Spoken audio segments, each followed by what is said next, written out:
First podcast is a show presented by people with learning disabilities for our friends and community. We talk about issues that are important to us and interview interesting people to find out new information. This is our way to make a difference and have our voices heard.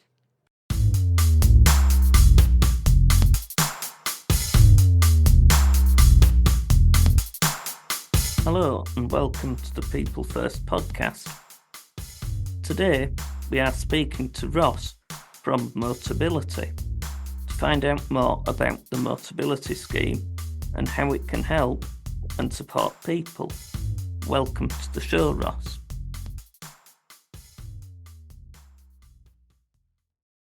Told you to explain what is the Motability Scheme is placed.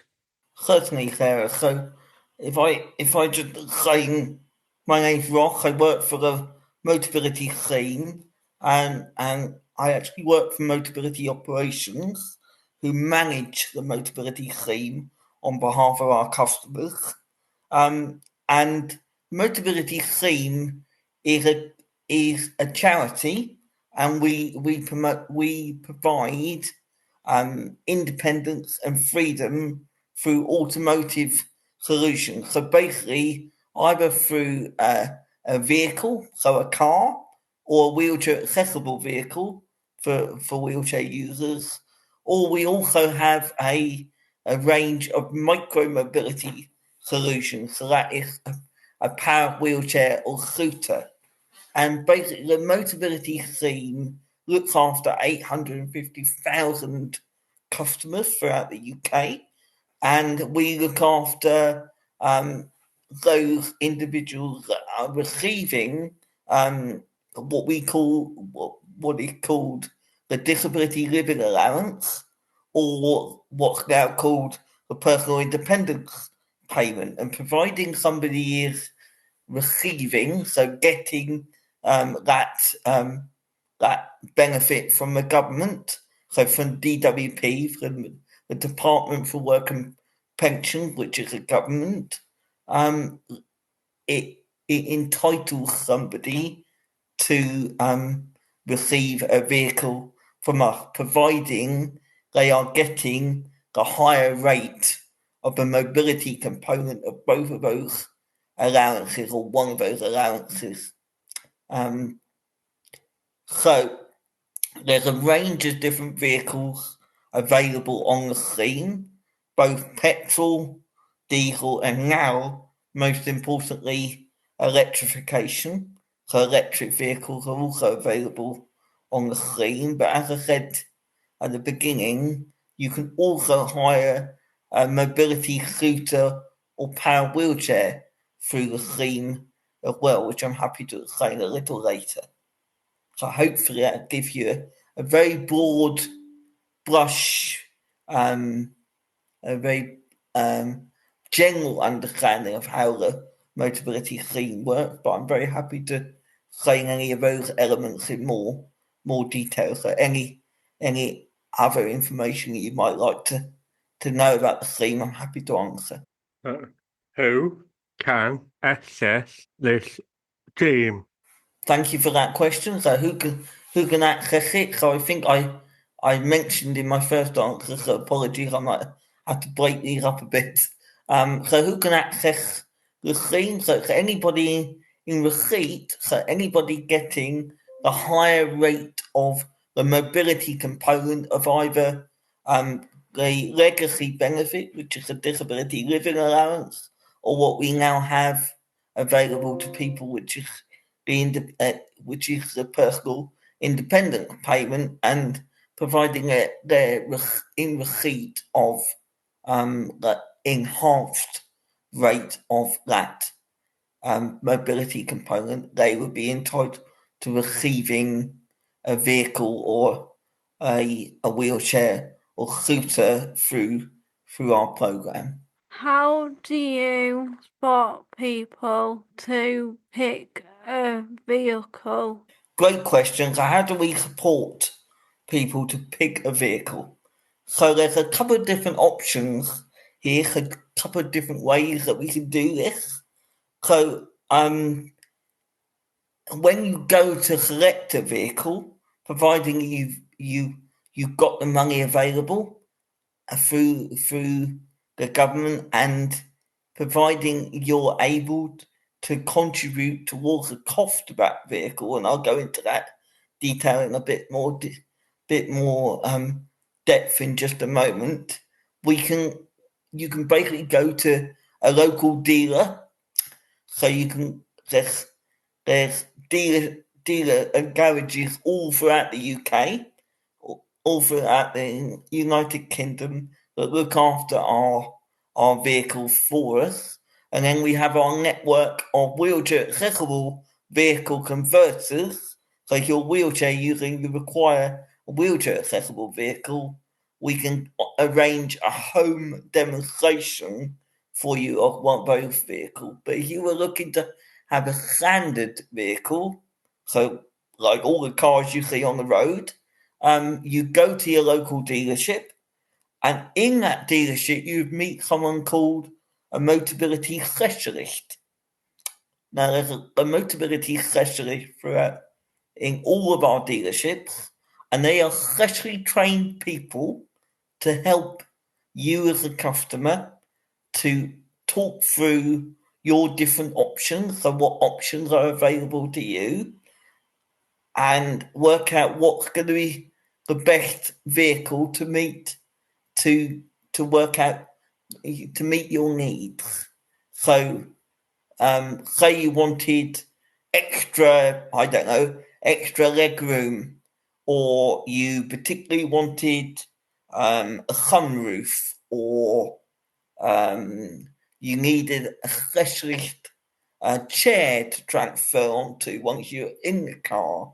So if you had a little bit of trouble getting into a vehicle, there's so many different options that are available to people. And the job of a Motability specialist within the dealers, within the garage, is to help you go through all the different options to make sure that actually we select the right vehicle with your agreement, the right vehicle that's going to meet your needs, but also meet your preferred preferences. So ideally, if you wanted a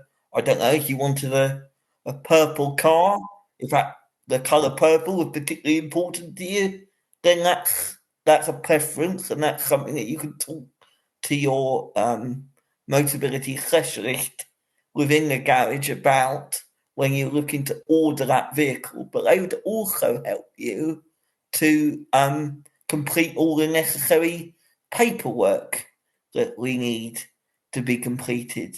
So they got a really important job. And as I say, there's a Motability specialist within each of our garages within our network.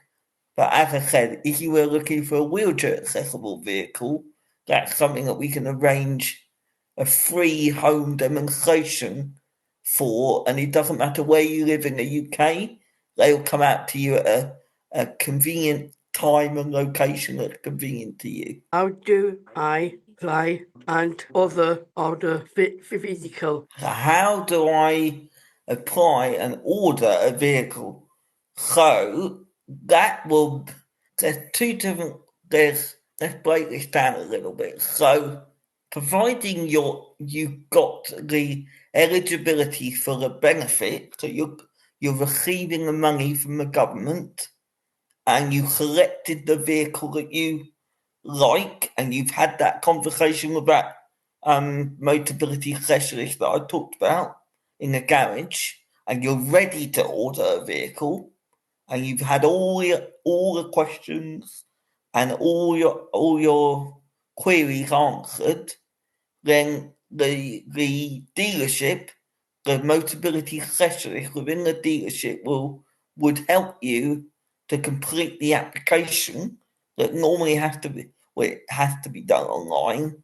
So they would support you to complete that application process online, so they can do that with you alongside you in the dealership.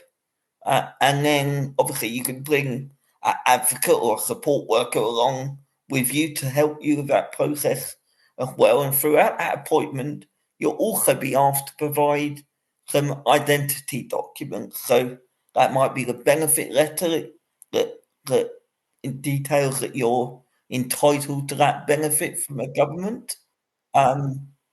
Things like that. So that will be the point at which that will be the time that you would have to provide that extra documentation.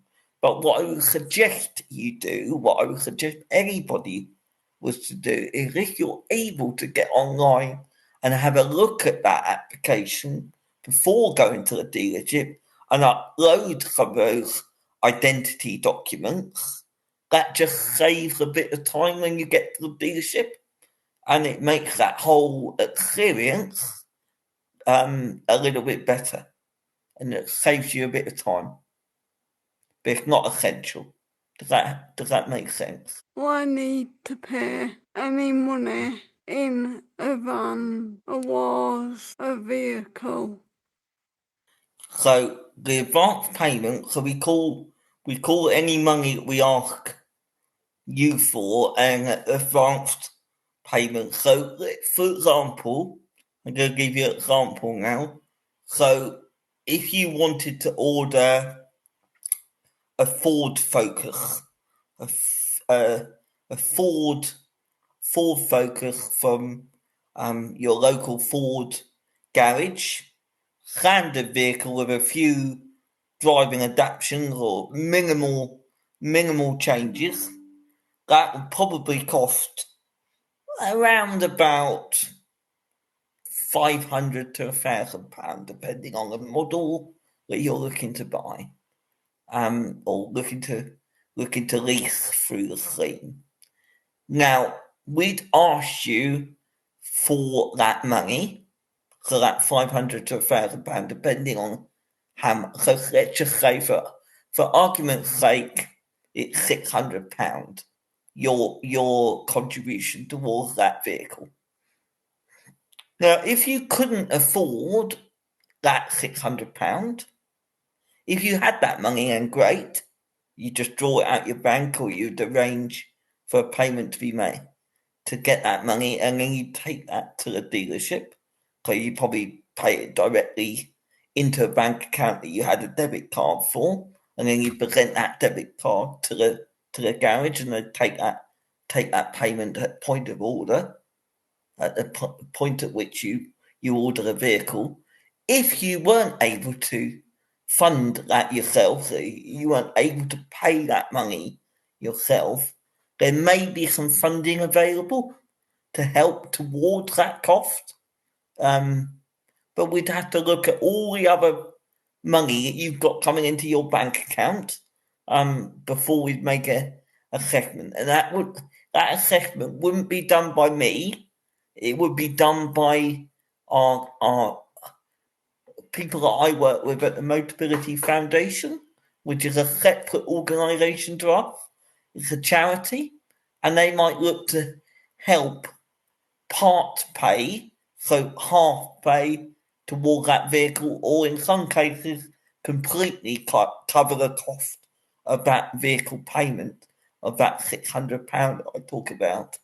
But that would have to be assessed and looked at with all the other income, all the other money that you've got coming into your bank account, to see whether that you'd be eligible, if you'd be able to fund that yourself, or whether we look to pay some of that or all of that money for you on your behalf.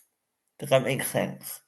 How do you adapt video to make it possible for people with different needs to drive? That's a great question. So there's several different options here. So if you are able to drive yourself, if you've got a driving license, so you'd like to drive yourself, you can have a driving assessment with one of our driving assessment centres. Too many assessments in a sentence. So you can either attend a driving assessment centre for a driving assessment, or you can have a support worker or PA to support you with driving. And then, if that was the case, you're allowed to have up to 3 named drivers on a insurance policy with a company called Direct Line, which some of you may have heard of. They're all over the TV. So our colleague at Direct Line, people that we work with at Direct Line, would talk to you about the best solution or the best way in which you can get around. And for the majority, so for most of our customers, they have 3 named drivers, so 3 people that they've chosen to drive that vehicle for them with your permission. So you agree who drives that vehicle. If you've got a team of support workers, so more than 3 people, and you maybe have them work with you for a few hours a week or whatever, and it would be beneficial maybe for you to have more people on that insurance policy, then we can talk to you individually about how that might work. Do you put any exemptions that drive a vehicle, like the example, one hand or 1 feet pedal automatic? Yeah, so absolutely.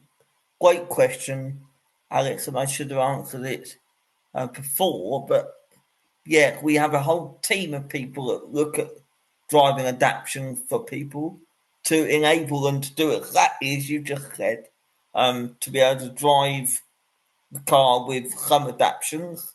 And obviously, depending on the individual, we look and work with the individual, like your good self, to work out what might work best for you.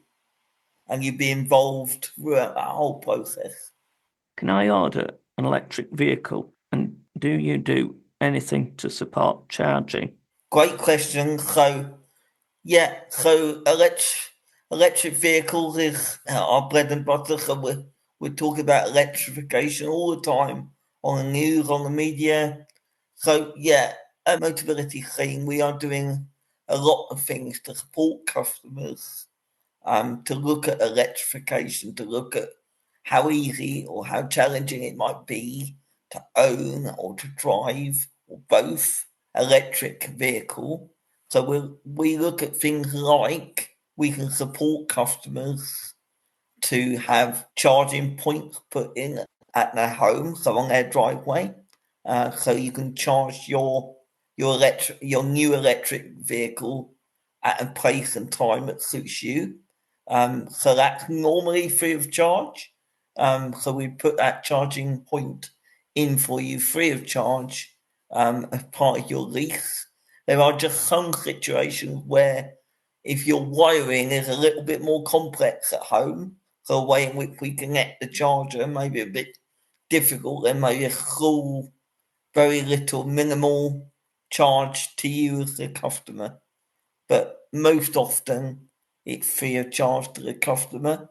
And there's a range on the website, there is a range of electric vehicles, all different prices, so a bit similar to what I said earlier, depending on what your budget is, how much you're able to contribute towards the cost of that vehicle, the cost of your car is dependent on what car you might want to choose. You can obviously either go for a baseline vehicle, so like a Ford Focus, I'm going to use that as an example again, or you wanted to have, I don't know, a BMW, the cost, the money is going to be more. Insurance and car maintenance can be difficult. What support do you offer people to make this easier? Okay, great question. So we're talking about insurance. Insurance is one of our biggest costs as a program, as you can imagine. The cost of insurance has gone up for everybody. who uses the road on a regular basis as a driver. So it's no different for us as a leasing company. So we have a couple of options available. As I said earlier, you can have up to 3 named drivers on a policy with Direct Line at any one time. You can change those drivers. So say someone stopped working for you or stopped supporting you for some reason, you needed to change the name of that person, that's no problem. You just simply give Direct Line, the people at Direct Line, a ring and they can arrange that for you. Or we can look at doing something called open policy, which, as I say, is on an individual basis. So if you needed more than 3 drivers to drive you on a regular basis, and that was assessed as something that you needed, then our people at Direct Line can talk to you about finding the best possible insurance product for you that suits your needs. Why is it important that people with disabilities have the opportunity to have a car? I open this one back up to you guys. Why do you think it's important? It more freedom, like get you to A to B, like shopping, things like that. Like might want to pop to my dad's house and pick my brothers up and drive them to the park or something. They all sound like really valid reasons. Anybody else?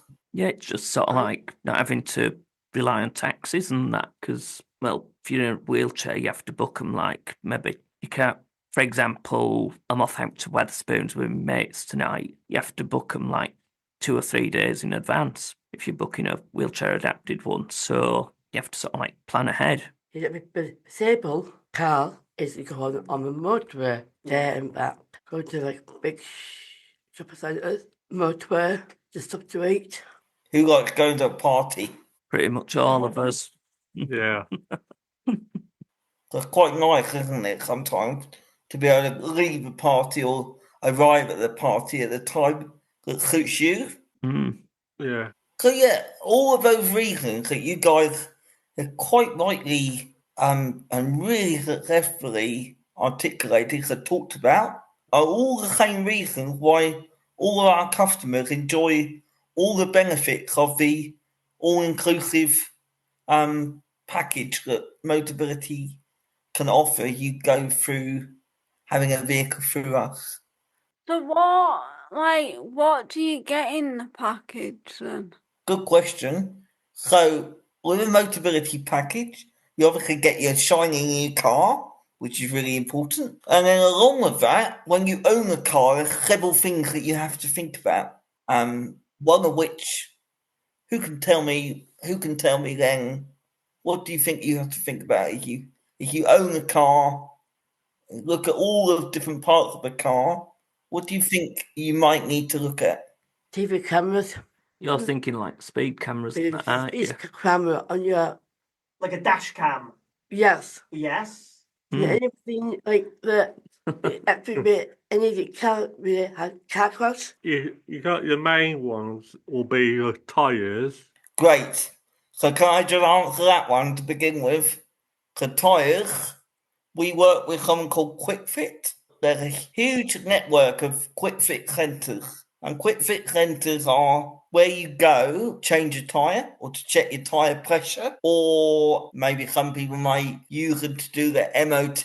We don't use them for MOT, but some people do. So, but if you were unable to get to a Quick Fit centre, they also have a mobile service called Quick Fit Mobile. And that's a person that would come out, an engineer that would come out to your home address or to a place of your choosing to change your tyre or to check your tyre pressures. Okay, so tyres are really, really important.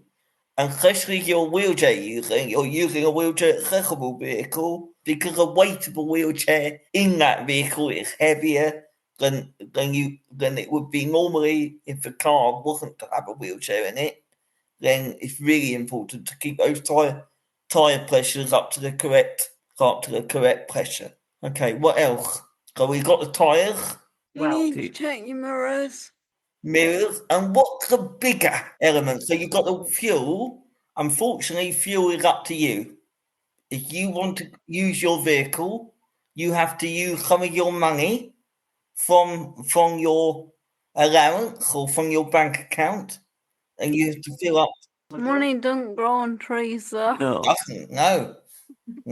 It costs a lot of money to run a car, but the advantage is with Motability, a lot of those costs are taken off you.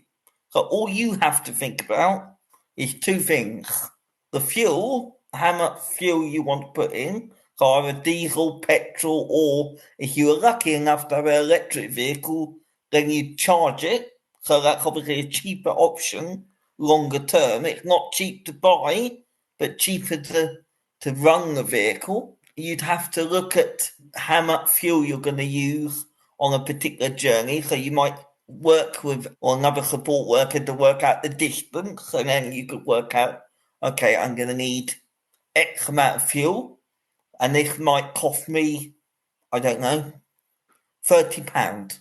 Or if you wanted to go to Scotland, it may cost you £300.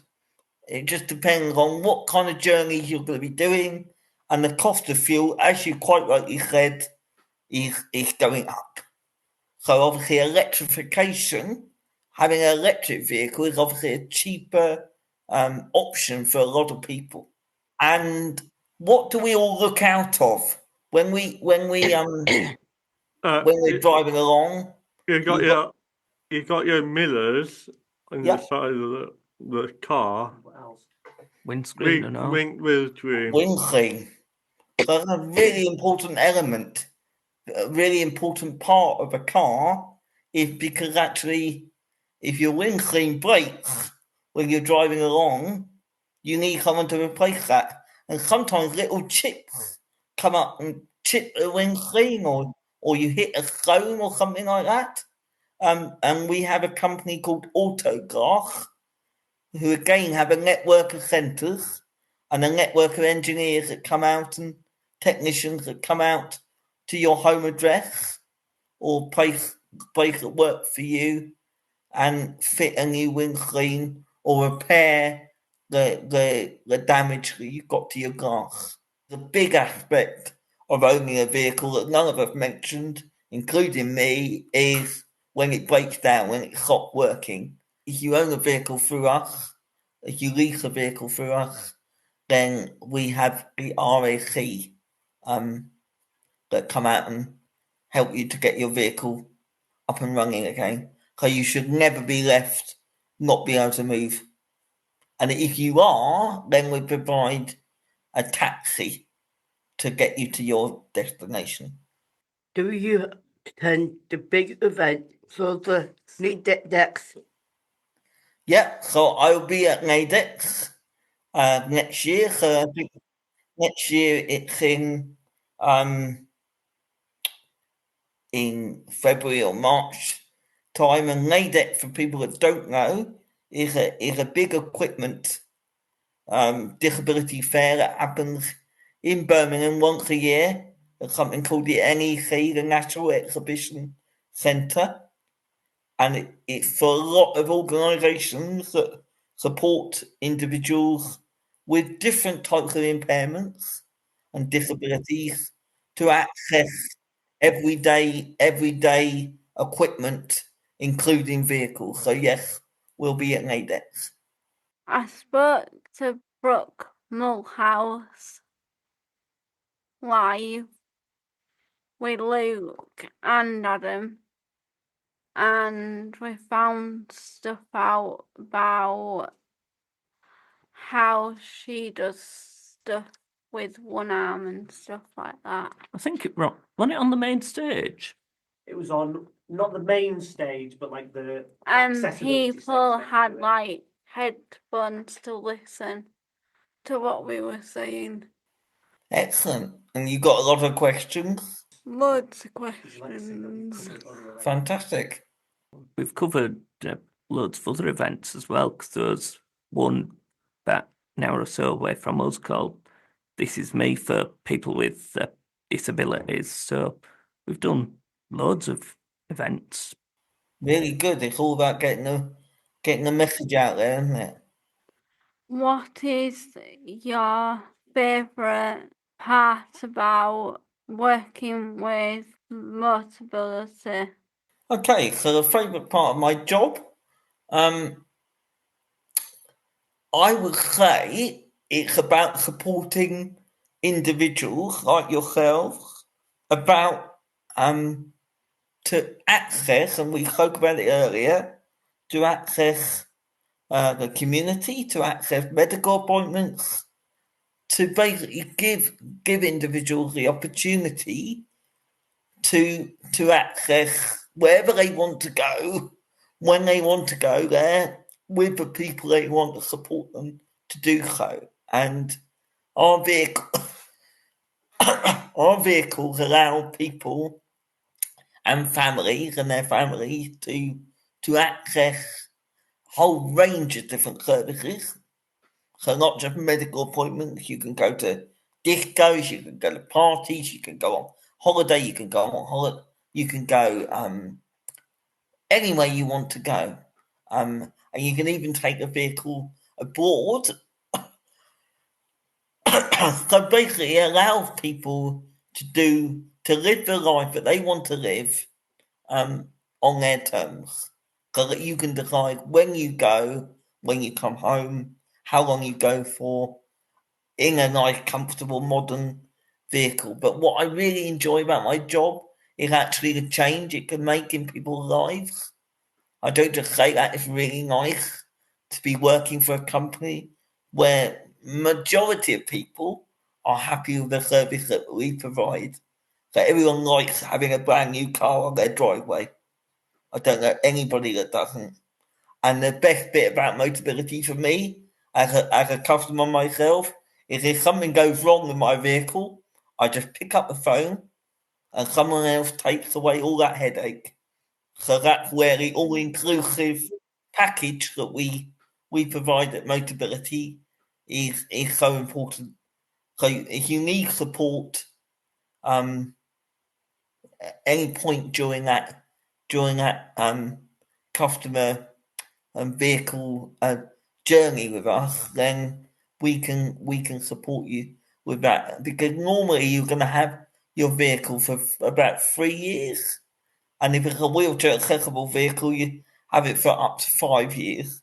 So it's a big investment for people, and we recognise it. There's a lot of money that people have to pay out. So we want to make sure that experience that you have when you're having a vehicle through us, or indeed a power wheelchair or scooter, that actually you have a good experience.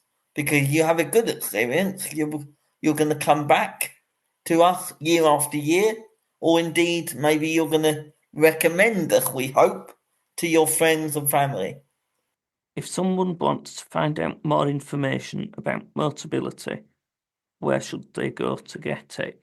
So great question, Tom. So for further information and support on anything to do with the Motability Scheme, customer can either go to motability.co.uk, that's the website address, or they can contact our friendly customer services team contact centre on 0300 456 4566. I'll repeat that again for you. That's 0300 456 4566. And one of my colleagues will be happy to answer any questions that you guys or any of the other listeners listening to this podcast may have. But it's really important to mention that actually we have no bearing or decision making on with regard to benefits. So if you've got any question relating to your benefits, the money you receive, you need to be talking to the Department for Work and Pensions, otherwise known as a job centre. So everyone should be connected to a local job centre. So by all means, talk to them before talking to us. They should be able to answer most questions, but we're always there to offer extra support if needed. Does getting this affect your housing benefits? No. So the question being, does it affect any of your other benefits? The simple answer is no, it doesn't. But you would have to be assessed as needing the higher rate of the enhanced rate of PIP. So the personal independence payment that the government would give you, you'd have to be entitled to that. Because without that entitlement, you wouldn't be eligible for a vehicle through the scheme, unfortunately. That is all time we have today for this episode. Another big thank you to Ross for coming on the show and giving us loads great of information about Motability. Do you have anything else like to add before we end the show? No, all I would like to say is thank you very much indeed to you all for inviting me and the Motability team, Motability Scheme team, too many teams in there, to take part in your podcast. I've thoroughly enjoyed the last hour.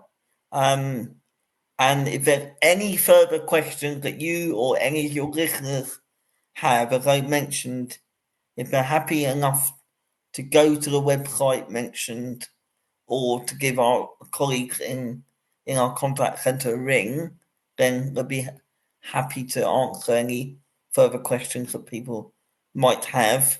But I'll be very happy to come back to a future podcast to give you an update or to answer some more questions if you guys would find that helpful. But yes, we'd be very happy to do that, and thank you very much indeed for inviting us.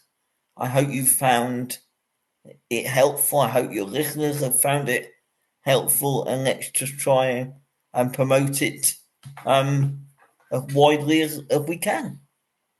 And thank you to the editor for all their hard work to make it all sound fantastic. Thanks. Feel free to share it among all contacts once it's out. We certainly will. I'll talk to our social media team, who will no doubt be able to do that for us. But in the meantime, I wish you all the very best for the rest of your week, and indeed the rest of your day. And see you all very soon. See you then. Thank you. Thank you, Ross. You're very welcome. Well done.